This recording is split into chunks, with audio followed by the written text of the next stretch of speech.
मुर्दाबाद मुर्दाबाद राकेश टिकैत मुर्दाबाद मुर्दाबाद। नमस्कार, स्वागत है आपका हमारे चैनल पर। सीडीएस विपिन रावत को श्रद्धांजलि देने पहुंचे राकेश टिकैत की आज जनता ने जमकर फजीहत कर दी। आज सीडीएस विपिन रावत के पार्थिव शरीर को जिस वक्त पे ले जाया जा रहा था, जनता का हुजूम सीडीएस विपिन रावत के घर के बाहर लगा हुआ था और उसी वक्त पे राकेश टिकैत जब सीडीएस विपिन रावत को श्रद्धांजलि देने के लिए पहुंचे तो बाहर खड़ी जनता ने इस कदर हल्ला मचाया और राकेश टिकैत के खिलाफ लगातार नारेबाजी हुई, जिसमें पाकिस्तान का एजेंट है राकेश टिकैत से लेकर तमाम ऐसी बातें की गई। आपको बता दें कि जनता की तरफ से लगातार कोशिश की गई कि राकेश टिकैत अंदर ना जा पाए और राकेश टिकैत को लेकर जनता ने यह भी कहा कि जिस व्यक्ति ने कभी भी सेना का सम्मान नहीं किया हो और 26 तारीख को जिस तरीके से इन्हीं तथाकथित किसानों ने हमारे दिल्ली पुलिस के जवानों को घायल कर दिया और आज वो जवानों को लेकर इस तरीके से श्रद्धांजलि देने आई है, यहीं पर जनता का जो गुस्सा था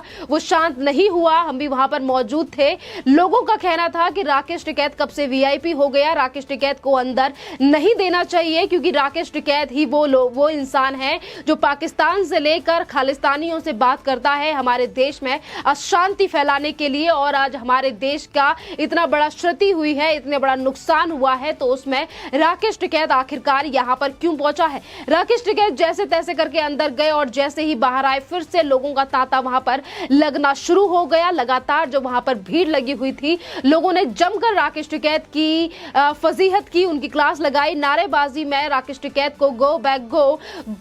गो टिकैत, इस तरीके की नारे लगाए गए और लोगों का जो गुस्सा था वो बरकरार जारी था। और ऐसा लग रहा था कि अगर राकेश टिकैत के पास वहां पर सिक्योरिटी ना होती और जो वहां पर सिक्योरिटी और फोर्स तैनात थी अगर वो वहां पे ना होती तो शायद ही राकेश टिकैत का हाल जो होता वो बताने लायक नहीं रहता, क्योंकि जो जनता थी वो काफी ज्यादा गुस्से में थी राकेश टिकैत के चेहरे को देखकर। आपको बता दें कि आज विपिन सीडीएस रावत की जिस वक्त पे उनकी श्रद्धांजलि देने के लिए तमाम बड़ी हस्तियां, तमाम देश से लोग वहां पर आ रहे थे। आर्मी फोर्स से लेकर हमारे तीनों जो आर्मी है वहीं से जितने भी जवान थे वो लगातार एक के बाद एक श्रद्धांजलि दे रहे थे। और जैसे ही जनता ने राकेश टिकैत का मुंह देखा वहां पर लोगों को इतना ज्यादा गुस्सा आ गया कि एक के बाद एक नारे लगाए जाने लगे। लोग एक के ऊपर चढ़कर राकेश टिकैत को गाली गलौज तक देने लगे और ये कहने लगे कि राकेश टिकैत वही इंसान है जिसने 1 साल से रोडों को घेर कर रखा है, आम जनता की फिक्र नहीं की। सेना के जवानों को लेकर भी ये तमाम तरीके से इस तरीके से हरकतें करता हुआ दिखाई दिया है। 26 जनवरी को अंतर्राष्ट्रीय स्तर पर जो हमारा एक पर्व है 26 जनवरी, उस दिन हमारा संविधान लागू हुआ था और उसी दिन किस तरीके से राकेश टिकैत की तरफ से और राकेश टिकैत का जो गैंग है उसकी तरफ से जो हरकतें की गई थी, जवानों के साथ जो बर्बरता की गई उसको हम कैसे माफ कर दें। और राकेश टिकैत जैसे व्यक्ति डिजर्व नहीं करते, राकेश टिकैत जैसे व्यक्ति को सीडीएस विपिन रावत को श्रद्धांजलि नहीं देने आना चाहिए था। जहां राकेश टिकैत सोच रहे थे कि उनका नाम होगा, जनता सोचेगी कि राकेश टिकैत कितने भले मानस हैं कि वो सीडीएस विपिन रावत को श्रद्धांजलि देने पहुंचे हैं, पर यहाँ राकेश टिकैत को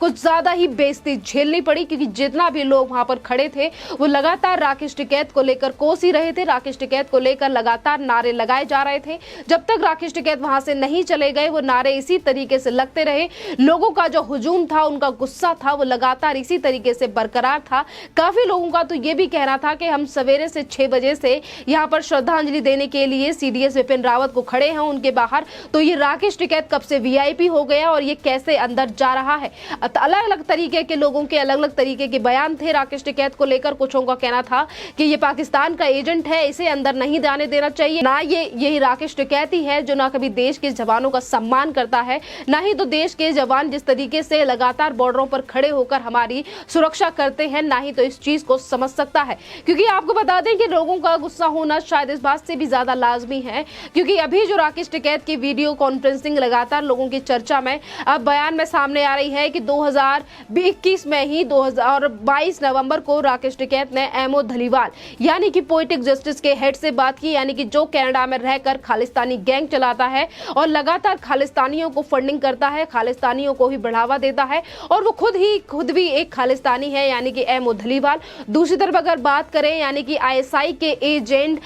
पीटर फेडरिक, इन दोनों से राकेश टिकैत बात कर रहे थे वीडियो कॉन्फ्रेंसिंग के द्वारा। राकेश टिकैत ने दोनों से वीडियो कॉन्फ्रेंसिंग की। अब लगातार जनता की तरफ से यही सवाल उठाया जा रहा था कि आखिरकार राकेश टिकैत का खालिस्तानियों से क्या संबंध है। ये वही खालिस्तानी है जो लगातार हमारे देश की सुरक्षा को लेकर कभी आर्मी को टारगेट करने का प्रयास करते हैं, तो कभी हमारे देश में अशांति फैलाने का प्रयास करते हैं और इस तरीके से लोगों को सपोर्ट करने वाला जो आईएसआई के एजेंट से बात करता है, पीटर फेडरिक जैसे व्यक्तियों से। आपको बता दें कि पीटर फेडरिक जो लगातार आईएसआई का एक एजेंट है, जो हमेशा ही भारत में हिंसा फैलाने का प्रयास करता है। भारत के खिलाफ जब भी वो मुंह खोलता है तो जहर ही उगलता है और राकेश टिकैत ऐसे ही लोगों के साथ लगातार संबंध बनाते हुए नजर आ रहे हैं। कभी उनकी वीडियो कॉन्फ्रेंस सामने आती है तो कभी वो इस बात से नकार देते हैं कि उनके आंदोलन में कोई भी खालिस्तानी नहीं है, वो तो देश के किसानों के लिए लड़ाई लड़ रहे हैं। पर आज जो देश की जनता है वो उसके सामने राकेश टिकैत का जो असली चेहरा आ चुका है और यही बड़ा कारण है कि आज इतना ज्यादा शांति प्रिय दिन, मतलब शांति प्रिय भी ये कहें कि जिस वक्त पे लोग शोक में डूबे हुए थे, लगातार 6 बजे से लोग सीडीएस बिपिन रावत के घर के सामने खड़े हुए थे सिर्फ इसीलिए कि वो इन्हें श्रद्धांजलि दे पाए। सभी लोग जब निराश थे, दुखी थे और जिस टाइम पर राकेश टिकैत को देखकर उनका गुस्सा इस कदर फूट गया, तो आप समझ सकते हैं कि देश की जनता में कितना ज्यादा गुस्सा है राकेश टिकैत को लेकर और राकेश टिकैत के द्वारा की जा रही राजनीति को लेकर। क्योंकि राकेश टिकैत उन खालिस्तानियों का साथ दे रहे हैं और उन लोगों का साथ दे रहे हैं। और अगर हम बात करें खालिस्तानियों की या फिर पाकिस्तान की आईएसआई की, और पाकिस्तान तो चमचा है, यानी कि पाला हुआ जिस तरीके से एक चमचा है चाइना का, और उसी के कहने पर लगातार वो भारत में आतंकी भेजने का प्रयास करता है। और आप सभी जानते हैं कि सीडीएस बिपिन रावत का चाइना और पाकिस्तान को लेकर क्या रुख था, उन्होंने किस तरीके से चाइना और पाकिस्तान की आर्मियों को और उनके आतंकवादियों को किस तरीके से धूल चटाई है रणनीति बनाकर। जिस तरीके से सीडीएस बिपिन रावत ने हमेशा ही नई किरण की तरफ सेना को ले जाने का प्रयास किया है और वो हमेशा लेकर भी गए हैं। एक ऐसे व्यक्ति को श्रद्धांजलि देने के लिए जब राकेश टिकैत पहुंचे तो अब आप समझ सकते हैं कि लोगों का जो हुजूम था, उन्होंने राकेश टिकैत के खिलाफ इस तरीके की नारेबाजी क्यों की और राकेश टिकैत की आज फजीहत क्यों की गई जनता की तरफ से। क्योंकि जहां एक तरफ राकेश टिकैत अपने आप को किसान नेता बताने का प्रयास कर रहे हैं और वो ये चाहते हैं कि आने वाले सालों में वो चुनाव लड़ेंगे और देश की जनता उन्हें प्यार देगी, तो शायद अब राकेश टिकैत की वो गलतफहमी दूर हो गई होगी। क्योंकि आज जितने भी लोग वहां पर मौजूद थे वो अलग अलग जगह से आए हुए थे, वो दिल्ली के नहीं थे, वो उत्तर प्रदेश के नहीं थे, वो देश के हर एक कोने से आए हुए वहां पर हजारों व्यक्ति थे जिन्होंने राकेश टिकैत को लेकर नारे लगाए और उन हजारों व्यक्तियों का गुस्सा राकेश टिकैत को लेकर फूटा। तो आप समझ सकते हैं कि राकेश टिकैत को लेकर आज जनता क्या समझ रही है और देश का जो किसान है, देश का जो वर्ग है, देश के जो लोग हैं, आज वो लगातार राकेश टिकैत को लेकर वाकिफ है कि ये कैसा व्यक्ति है और किस तरीके से एजेंडे को चलाने का हमारे भारत में प्रयास कर रहा है। और इसीलिए आज राकेश टिकैत की बातों में ना जाकर, ना ही तो आज देश की जनता राकेश टिकैत के साथ है और ना ही तो वो किसान जिसको लेकर लगातार राकेश टिकैत राजनीति करने का प्रयास करते हैं। क्योंकि जहां एक तरफ राकेश टिकैत श्रद्धांजलि देकर अपने आप को हीरो साबित करने का प्रयास कर रहे थे, तो इसी बीच खबरें ये भी आई कि ज्यादातर जो किसान हैं वो बॉर्डरों को छोड़कर अब अपने घर की तरफ जा चुके हैं। टेंट वहां से लगातार हटाए जा रहे हैं। जनता का भी यही कहना है कि रोडों को जल्दी खाली होना चाहिए, क्योंकि जो हमारे देश की जनता है, उत्तर प्रदेश या दिल्ली के लोग हैं, उन्हें काफी ज्यादा समस्या हो रही थी इन लगातार हो रहे आंदोलनों से, जो कि तथाकथित किसानों द्वारा किए जा रहे थे। सिर्फ किसान को नवाने वाले राकेश टिकैत, अगर राकेश टिकैत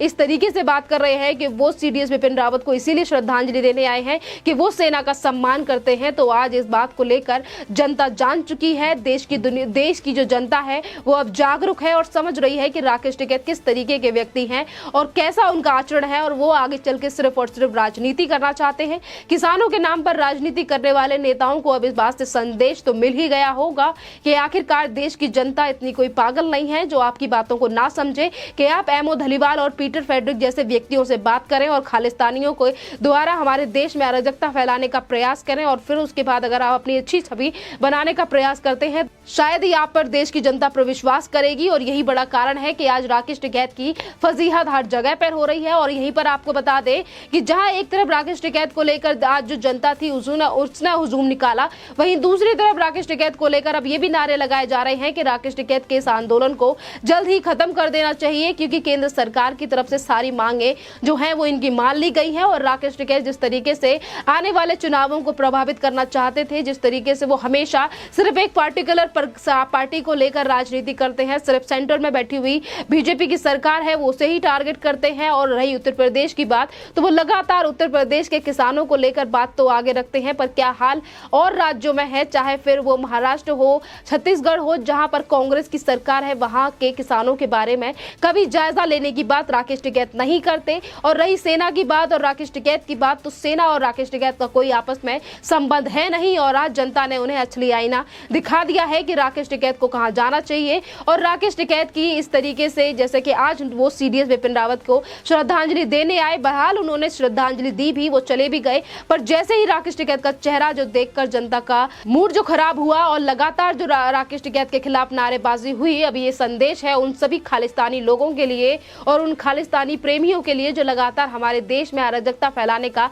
प्रयास करते हैं और ऐसे लोगों को सपोर्ट करते हैं जो भारत के खिलाफ कभी भी अच्छे शब्दों का इस्तेमाल नहीं करते, चाहे फिर वो पीटर फेडरिक हो, एमओ धलीवाल हो, या फिर इन्हीं की तरह तमाम और तथा कथित बुद्धिजीवी हों जो लगातार टूल किट के द्वारा हमारे देश में अराजकता फैलाने का काम करते हैं। आपका इस टॉपिक पर क्या कहना है, आप हमें कमेंट करके जरूर बताइए। धन्यवाद।